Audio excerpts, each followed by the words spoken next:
Eh bien, bonjour à toutes et à tous. J'ai le plaisir de recevoir en deuxième semaine, si j'ose dire, pour une deuxième fois, quelqu'un que vous connaissez puisque j'avais fait une vidéo avec lui il y a quelques temps de ça, il y a quelques mois, qui est Florent Gabriel. Bonjour Florent.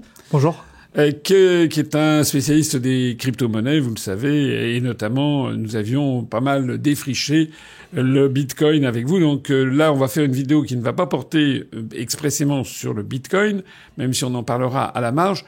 Et je vous renvoie, pour ceux d'entre vous qui voudraient un peu rafraîchir leurs connaissances sur les crypto-monnaies, je vous renvoie à cette vidéo dont vous trouverez le lien en bas de cette présentation. Alors, je reçois Florent Gabriel en présence de Marc Parigot. Bonjour. Bonjour Marc, qui fait partie de l'état-major de l'UPR, qui s'occupe notamment, entre autres choses, enfin, il s'occupe de beaucoup de choses, il s'occupe de militantisme sur Internet, il s'occupe également des productions de nos vidéos, mais il s'occupe également, comme vous avez passé votre carrière dans l'informatique pour beaucoup, comme ingénieur informaticien dans des cabinets de conseil. Ouais, responsable de production des services informatiques, du support des services. Vous avez travaillé pour McKinsey. Entre autres. PwC aussi. PricewaterhouseCoopers. Enfin bref, voilà. Donc j'ai demandé à Marc de venir parce que c'est un sujet un petit peu technique. Mais vous allez voir qu'il est quand même grand public. Je reçois donc Florent Gabriel parce qu'il a attiré notre attention sur un sujet qui défraie la chronique dans le monde notamment du minage de crypto-monnaies, mais plus généralement dans le monde des entreprises, des start-up, puisqu'il paraît qu'on est une start-up nation. C'est l'affaire de l'entreprise Exaion, qui est une filiale de EDF. Donc bonjour Florent, merci d'être venu. Merci. Alors, vous allez nous expliquer très simplement pour le grand public, c'est quoi Exaion ? Alors, je vais expliquer ce que c'est Exaion et aussi ce que c'est le minage de façon très vulgarisée. On va pas rentrer technique dedans. On en avait quand même parlé l'autre fois, mais exactement. Ça mérite de revenir un petit peu. En très rapide, je suis à un niveau qui est un peu technique, donc on va vulgariser au maximum. Exaion, c'est quoi ? C'est une filiale d'EDF aujourd'hui qui est dédiée à l'intelligence artificielle et au blockchain et potentiellement au minage. Étant un ancien d'EDF, j'ai travaillé aussi des années sur la production hydro, donc plus de 7 ans sur des barrages hydro et 2 ans sur le réseau électrique. Donc c'est quand même un sujet que je maîtrise à mon niveau. Et je suis arrivé naturellement au minage. Le minage, c'est quoi ? Pour le synthétiser très rapidement, ce sont des machines qui consomment de l'électricité qui vont sécuriser la blockchain Bitcoin. Grosso modo, dans le système bancaire traditionnel, ce sont des serveurs qui appartiennent à la banque. Donc le tiers de confiance est la banque et c'est elle qui valide ou non des transactions. Dans le Bitcoin, ce n'est pas la banque centrale qui peut imprimer autant qu'elle a envie et qui décide. Ce sont des machines qui fonctionnent d'après un algorithme et personne ne peut s'opposer à ça. C'est incensurable, infalsifiable et immuable. Ces machines-là défrayent la chronique et c'est pour ça que Exaion d'ailleurs et EDF a refusé pendant 8 ans ce qu'elle offre aujourd'hui aux Américains, c'est-à-dire un vrai cheval de Troie énergétique. C'est l'accès au surplus de capacité électrique français. Aujourd'hui, il faut bien comprendre que nos centrales nucléaires tournent à environ 60%. Je dis bien nos, parce qu'elles ont été financées par mes parents et par tout le monde. Elles fonctionnent à 60% de leur capacité, ce qui n'est pas bon pour le réacteur. Elles sont faites pour tourner à 100%. Mais aujourd'hui, la modulation, parce qu'il faut bien comprendre que l'électricité, aujourd'hui, on ne sait pas la stocker. Il faut être pile poil entre la production et la consommation. Donc, il y a des ingénieurs, il y a des centres qui travaillent toute la journée, qui font des prévisions, combien il va y avoir de soleil, combien il va y avoir de vent. Et la problématique que l'on a aujourd'hui, avec les énergies renouvelables, ces énergies intermittentes, c'est qu'on a de plus en plus de mal à j'allais dire un anglicisme, mais je sais qu'ici il faut vraiment utiliser des termes très français. J'allais dire à fit. Non, il faut vraiment trouver à calibrer. On peut calibrer. Merci, c'est terrible. Hein. À calibrer l'offre et la demande, et c'est de plus en plus compliqué. On peut le voir, ce qui s'est passé en Espagne il y a pas longtemps, le blackout. Et les analyses sont en cours, mais ça vient potentiellement et voire clairement des énergies intermittentes qui sont bénéfiques. Hein. C'est pas un problème. Le problème, c'est qu'on n'arrive plus à moduler. Et voilà, on a besoin. Ce que vous appelez le blackout, c'est la grande panne qui a eu lieu il y a quelques mois en Espagne. Et je crois qu'en ce moment, ils ont remis plutôt les premiers rapports sur cette affaire. Exact. Et tout a commencé par, je crois, un champ une espèce de champ géant où il y avait énormément de panneaux photovoltaïques. Oui, en surcapacité. En surcapacité. Donc, comme c'était qui a déclenché des effets de seuil. C'était cet été, je crois. Évidemment, ce que dit Florent, encore une fois, on s'adresse au grand public. Il y a des gens, évidemment, qui connaissent ça très bien, mais le grand public n'est pas forcément très, très au courant. On peut pas vraiment gérer, on peut pas stocker, l'électricité, où il faudrait avoir des piles géantes, mais enfin, ça n'existe pas. Et on peut éventuellement faire monter de l'eau dans des barrages mais en gros, on peut pas stocker l'essentiel. Donc, il faut produire ce que l'on consomme. Et auparavant, je parle sous votre contrôle, quand on a des centrales électriques, des centrales à charbon, des centrales au gaz, ou bien des centrales nucléaires, on peut réguler la production en fonction des besoins. Alors que avec ce qu'on appelle les énergies renouvelables, que ce soit les panneaux photovoltaïques ou que ce soit les éoliennes, on n'invente pas s'il y a du soleil ou s'il y a du vent. Et donc, il suffit que d'un seul coup, il y a beaucoup de soleil, que des champs entiers, c'est ce qui s'est passé en Espagne, produisent d'un seul coup un surcroît brutal d'électricité. Si on n'a pas vu le coup venir, si c'est une éclaircie qui n'avait pas été prévue, il peut se passer, alors heureusement, normalement, c'est quand même suivi à l'avance, mais il y a quand même des phénomènes, on peut voir monter les courbes, et ça monte pas d'un seul coup en 3 fois plus de consommation en une seconde. Mais il faut faire veiller au grain, et ce qui s'est passé en Espagne, donc c'était l'été dernier, je crois à peu près, c'est que il y a eu trop de production, et donc ça a fait disjoncter tout le réseau qui a disjoncté. C'est la raison pour laquelle, d'ailleurs, la solution de Madame Pannier-Runacher, qui veut mettre des productions d'électricité renouvelables partout, en fait. Qui voulait. Oui, qui voulait. Elle n'est plus, elle a été remerciée, elle n'est plus au gouvernement. Non, mais c'est dramatique parce que ça prouve que il faut être un expert. Voilà. Donc, en gros, j'ai résumé ce que vous disiez. Excusez-moi de vous avoir interrompu. Donc, on en est là. Et donc, alors, qu'est-ce que fait Exaion dans toute cette histoire? Exaion a toujours refusé de faire du minage pendant 8 ans. Mais d'abord, elle voulait utiliser. Oui, c'est ça, parce que. Exactement. L'idée, c'est que comme, en fait, on a des producteurs, je résume, vous avez comment on appelle ça? Un réacteur nucléaire qui est qu'à 60%. Exact. Donc, c'est pas bon, il faudrait mieux qu'il tourne plus. Oui. Et une idée serait d'utiliser l'énergie qui est produite, dont on n'a pas besoin, pour faire ce fameux minage de crypto-monnaies. Donc, pour le grand public, en fait, trouver des nouveaux bitcoins, j'allais dire, pour simplifier, on peut simplifier les choses comme ça, même si c'est une approximation. Et donc, transformer ça en richesse, en définitive. C'est ça, à peu près. C'est complètement ça, l'objectif. Et c'est pas que les centrales nucléaires. Si c'était que les centrales nucléaires, ça irait. Aujourd'hui, sur le Rhin, par exemple, c'est là où je travaillais avant, sur les barrages, ils font des butées de baisse. C'est un joli mot pour dire qu'on jette de l'électricité par la fenêtre ou par-dessus le barrage. Le prix spot, donc sur le marché de l'électricité, il est quasiment négatif, le prix au mégawatt, tous les jours. Ça veut dire quoi qu'il est négatif?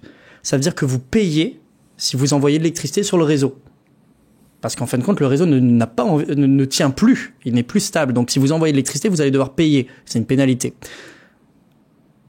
Quasiment tous les jours, j'ai des anciens collègues qui me contactent en me disant « On est en train de jeter la moitié de la journée de l'eau par la fenêtre. » En gros, sur un barrage hydro, il faut bien comprendre, pas que les centrales nucléaires, parce que sur une centrale, bon, on comprend, mais de l'eau qui est passée sur un fleuve, c'est de l'eau qui repassera plus jamais. C'est l'énergie qui est perdue à tout jamais. Cette eau, soit elle passe dans la turbine, soit on passe par ce que l'on appelle le barrage. C'est les grandes vannes. Donc l'eau, elle passe... Canal de dérivation. Exactement, canal de dérivation.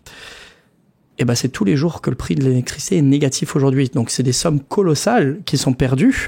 Et là où le minage rentre en jeu et que Exaion peut rentrer en jeu, c'est d'utiliser cette surcapacité française, pour devenir une tirelire. Parce qu'on dit souvent que le minage est une batterie énergétique. Au sens physique du terme, le minage de Bitcoin n'est pas une batterie, c'est plutôt une tirelire. Ça veut dire que on va stocker cette énergie qu'on n'aurait pas utilisée, qui aurait été gâchée, sous forme de monnaie, de crypto-monnaie, de Bitcoin et d'euros, parce que ça se revend derrière. Donc c'est quelque chose qui a été proposé à EDF depuis très longtemps, et à l'inverse, c'est aussi le meilleur délesteur possible, le meilleur délestage possible. C'est-à-dire que le minage de Bitcoin est pilotable à la minute. Demain, le prix monte, le réseau, et comme on l'a craint il y a quelques années, d'un blackout, parce que d'un coup, il n'y aurait pas assez d'électricité, les mineurs de Bitcoin sur le reste de la planète, par exemple aux États-Unis avec l'énergéticien ERCOT, sont pilotés par l'énergéticien. En fin de compte, c'est pas qu'une question de minage et d'argent, c'est une question de souveraineté du réseau électrique français. Dire, est-ce que l'on va donner à une entreprise américaine le pouvoir de contrôler le surplus énergétique français? C'est parce ça la question. Vous avez passé une étape, parce qu'en fait, Exaion ouvre son capital, c'est ça? Exactement. Et qu'on a vu arriver un investisseur américain, c'est ça? Exactement, qui va racheter, je crois, 64% des actions EDF dans le capital d'Exaion pour une bouchée de pain. Alors sur le papier, il y a écrit des centaines de millions, 160 millions je crois, mais in fine, il y a de l'investissement avec. La vraie part que va toucher EDF, c'est 20 millions. 20 millions, c'est rien du tout. C'est une poussière. C'est comme si je vous vendais une mine d'or numérique, 1 million, et il y a 1 milliard dedans à aller chercher par an. Alors, en plus de tout, l'acheteur est un acheteur américain, ce n'est même pas un acheteur français, parce que c'est quand même, ça fait partie du patrimoine public des Français, cette histoire, Exaion. Et donc, l'acheteur est un Américain, et c'est pas n'importe qui. Parlez-nous un peu, ça s'appelle Marathon Holdings, ou je sais pas quoi. C'est la plus grosse entreprise de minage au monde, une boîte cotée au Nasdaq, qui détient aujourd'hui, je crois, plus de 50 000 bitcoins. Donc, faites le calcul à date d'aujourd'hui, ça doit faire autour des 5 milliards, plus tout leur data center. Je jette pas la pierre à Marathon. Je pense que si j'avais été le CEO de Marathon, j'essaierais de faire exactement la même chose. Je pense que si j'avais été les Américains, je ferais exactement la même chose que eux. C'est-à-dire, on voit qu'il y a une mine d'or qui est là-bas, il y a des ingénieurs, il y a de la puissance, il y a des infrastructures prêtes. Il leur manque juste le courage de s'en servir. Nous, on a le courage. Bien sûr qu'ils y vont. Donc je leur jette pas la pierre à eux. Là où je jette la pierre, c'est qu'on est en train de vendre les bijoux de famille pour 3 francs 6 sous. Alors, résumons. Qu'est-ce que vous en pensez? Que les gens comprennent bien. On a pas une start-up, mais enfin, on a quand même une entreprise qui est sur un créneau d'avenir. Le minage du Bitcoin. Le Bitcoin, c'est également, je crois, l'intelligence artificielle, c'est le traitement des données. Enfin, c'est tout ça à la fois. Ouais. Tout ça repose quand même sur des infrastructures qui ont été mises en place par Exaion. Oui. Parce qu'il faut, leur métier de base, c'est pas du cryptage, c'est de minage. Non, le métier c'est de faire des clouds, avec des supercalculateurs. Exactement. Qu'ils ont récupéré d'EDF, d'ailleurs, des supercalculateurs déclassés qu'ils ont reboosté, enfin, reconditionné, on peut dire. Et ils ont fait toute une couche des logiciels nécessaires pour proposer des offres de cloud. C'est ce qu'on appelle un spin-off de EDF, non? Non, pas vraiment, je pense. C'est pas une entreprise c'est comme une espèce de bulle qui s'est, à partir du EDF, qui s'est autonomisée en définitive. Ouais. Comment on dit en français un spin-off? On dirait une excroissance. Excroissance. Bon, enfin bref, c'est une entreprise qui, à partir d'EDF, s'est développée un peu en récupérant un petit peu en récupérant du matériel, en récupérant du personnel, du savoir-faire, voilà.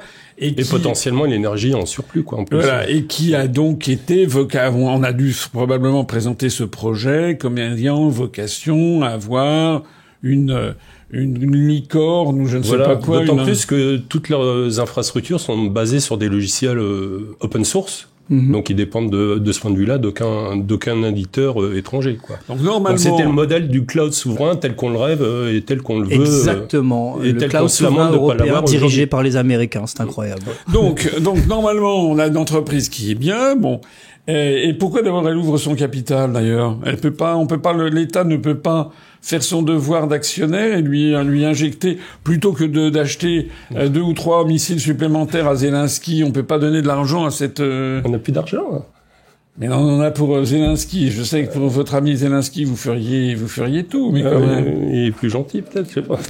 Alors pourquoi l'État laisse faire ça, vous? Qu'est-ce que vous en dites? Ah bah là, moi je suis pas politicien.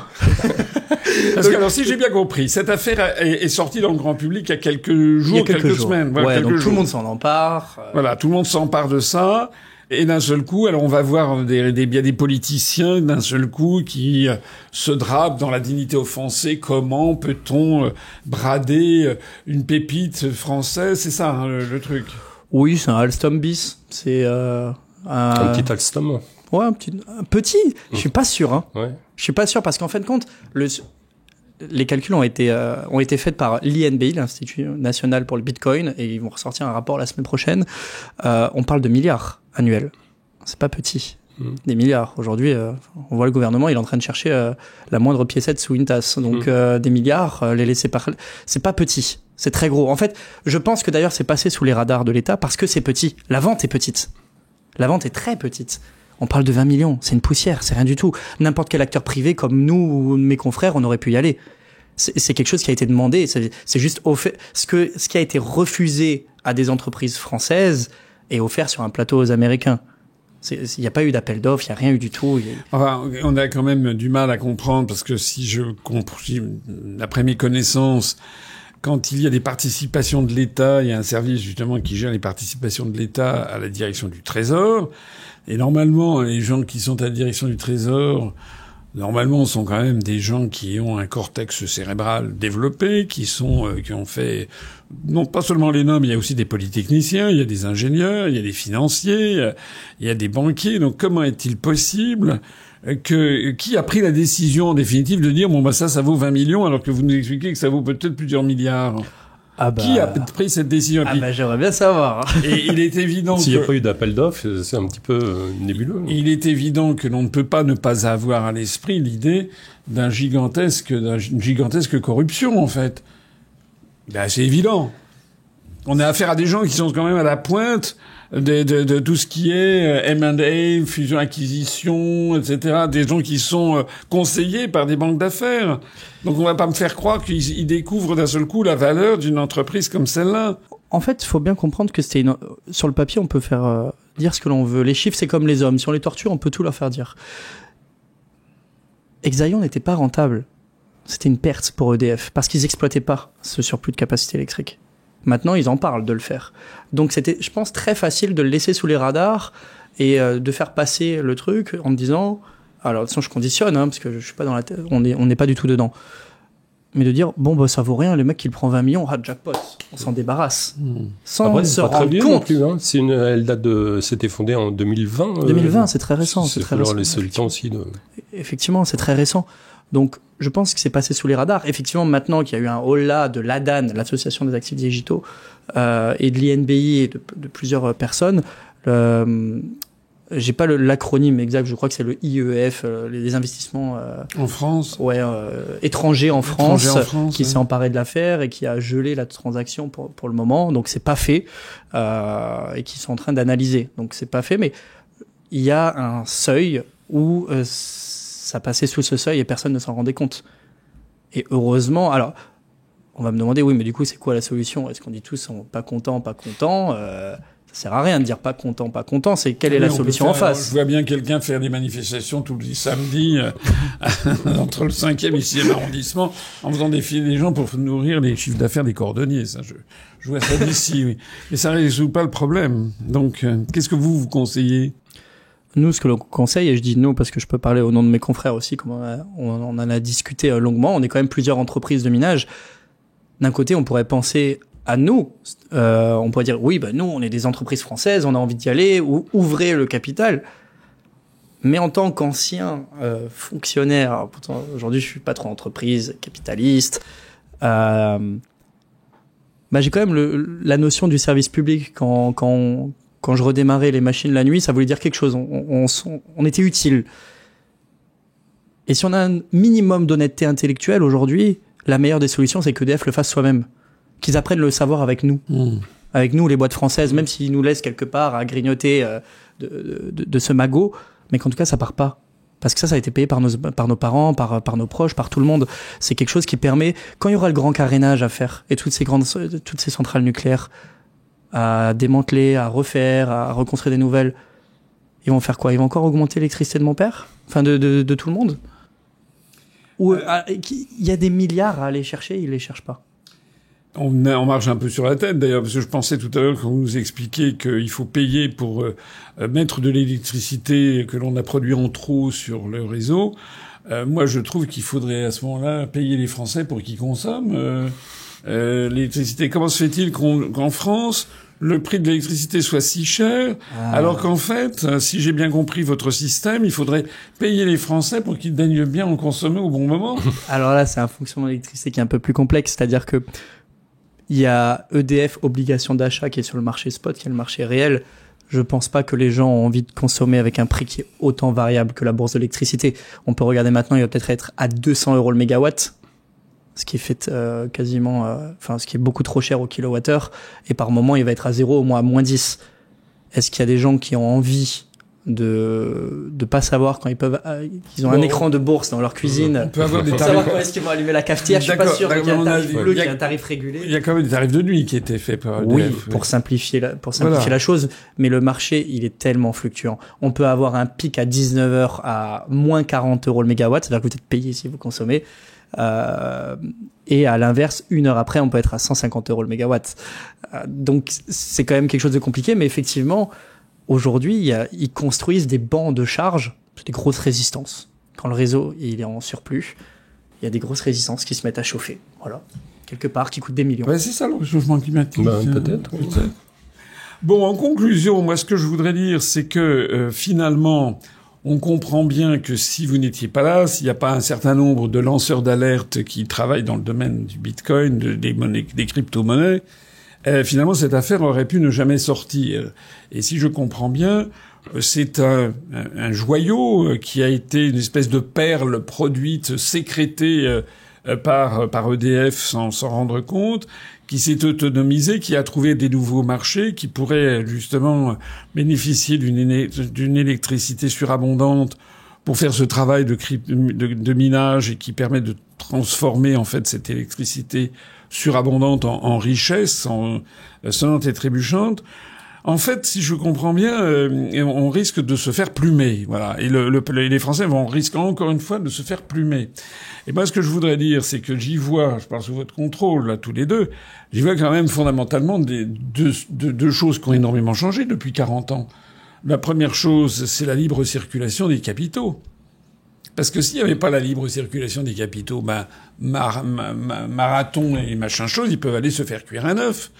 Puisque à partir du moment où il n'y a pas de libre circulation des capitaux, on renverse la charge de la preuve. Actuellement, le cas général, c'est que tout le monde peut faire circuler tout l'argent à la fois pour sortir et pour rentrer. Et le cas particulier, c'est qu'éventuellement, l'État peut intervenir en cas de s'il y a vraiment un joyau qui menace l'indépendance nationale, mais c'est quasiment jamais utilisé, ou bien intervenir pour faire avoir une espèce de chevalier blanc qui va intervenir pour empêcher qu'on soit pillé. Mais ça, il suffit que de revenir là-dessus. Ça nous a été imposé par l'OCDE, par l'acte unique de 1986 et gravé dans le marbre du traité de Maastricht de 1992. Et comme je l'ai souvent dit, la Chine, tous les pays d'Asie du Sud-Est, le monde indien, etc., il n'y a pas de libre circulation des capitaux, hein. C'est eux qui font comme c'était en France d'ailleurs jusqu'en 1986. Donc le premier point, c'est ça. C'est que si on supprime la libre circulation des capitaux, c'est dans notre programme, il n'y aura pas d'investisseur international qui pourra faire ça comme ça, discrètement. C'est-à-dire que si éventuellement il y a un investisseur international qui voudrait acheter quelque chose, à ce moment-là, il faudrait qu'il passe par une procédure au Trésor et qu'il justifie et l'intérêt pour la France de le vendre. Donc on change complètement la hiérarchie le sens des causalités. Et puis la deuxième chose aussi, c'est l'idéologie ultralibérale qui suinte par tous les pores de la construction européenne et qui force à ce qu'une grande entreprise nationale, qui était une immense réussite, c'est là une des principales réussites mondiales en matière d'électricité, c'est EDF, on force l'État petit à petit, à le découper en morceaux, comme on a fait pour la SNCF avec Réseau Ferré de France, etc. Donc le fin du fin, c'était un truc qui marchait très bien, parfaitement, et par pure idéologie, on a commencé à démanteler, à faire des spin-offs, donc à faire des changements de logo, des changements de logo, des excroissances. Le résultat, c'est que c'est pas le genre de beauté des Français du tout, hein. Nous, en France, on a une formation universitaire qui remonte à loin. On a également un État où c'est pas moi qui le dis, c'était Charles de Gaulle qui disait que pour les grands projets en France, il faut toujours mettre de l'État quelque part, sinon ça merdoit, disait-il. Et tous les grands projets, en effet, toutes les grandes réussites technologiques qu'on a connues au cours des années d'après-Seconde Guerre mondiale jusqu'aux années 2000, il y avait une grande,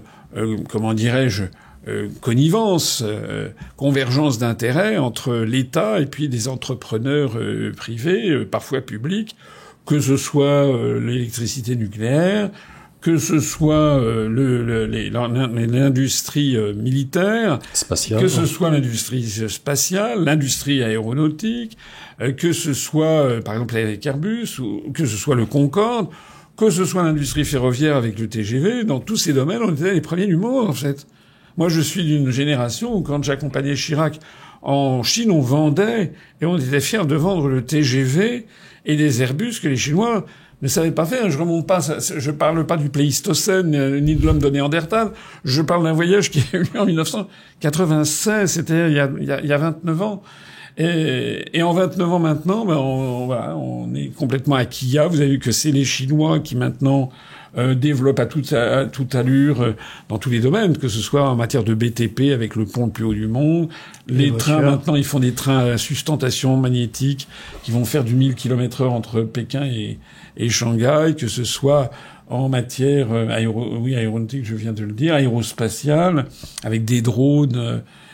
Or, en Chine, il se passe quoi? En Chine, justement, ils ont gardé le contrôle des mouvements de capitaux. On peut pas investir en Chine comme ça. Si une entreprise étrangère investit, il faut qu'elle apporte du savoir-faire et d'ailleurs, les Chinois gardent toujours 51% du capital des co-entreprises. Parce que là, si j'ai bien compris, l'idée au bout du compte, ça serait de prendre la majorité. C'est ça qui est 64%. C'est absolument scandaleux. C'est absolument scandaleux. Donc ça veut dire qu'au total, on a mis dans la tête des dirigeants français, de la classe dirigeante française, une espèce de syndrome d'immunodéficience acquise. Non, mais c'est vrai. C'est ça. C'est un peuple qui, l'esprit d'abandon, on peut pas se défendre, on peut pas. Le premier objectif, ça devrait être de défendre les intérêts de la France et des Français. Voilà. Mais plus maintenant, quoi. Ben voilà. Enfin, puis maintenant, jusqu'en 2027, peut-être. Jusqu'en 2027. Donc, on va suivre cette affaire. Je suis un éternel optimiste. Je pense qu'il peut se passer de belles choses encore. En tout cas, merci pour cette petite vidéo. Merci de nous avoir alertés. On va essayer de diffuser cette vidéo. Il faut que tout le monde le fasse savoir. Et puis, on va essayer de secouer un petit peu le cocotier. Mais effectivement, on ne fait pas boire un âne qui n'a pas soif. Enfin, on ne transforme pas des gens qui ont bradé l'intérêt national depuis des décennies, qui ont biberonné l'idéologie européiste, qui est fondamentalement une idéologie antinationale. Dès qu'on parle d'intérêts nationaux à Bruxelles, ils appellent ça les égoïsmes nationaux. Donc on a des décennies de formation idéologique de dirigeants qui ont appris en fait à ne pas défendre les intérêts nationaux et donc à tout brader. C'est ce que De Gaulle appelait l'esprit d'abandon. Il y a quand même certains grands patrons qui essaient ici ou là de temps en temps d'intervenir. Mais merci d'avoir joué les lanceurs d'alerte. Et puis on va faire circuler cette vidéo. Vous avez un mot pour conclure peut-être, Florent? Restons optimistes. Merci à tous de nous avoir écoutés. Et puis, faites circuler cette vidéo. Et bien sûr, vive l'UPR et vive la France. Et rendez-vous en 2027. Merci de soutenir l'UPR pour continuer le travail d'émancipation entrepris depuis 18 ans par François Asselineau. Vos dons sont essentiels. Votre mobilisation aussi.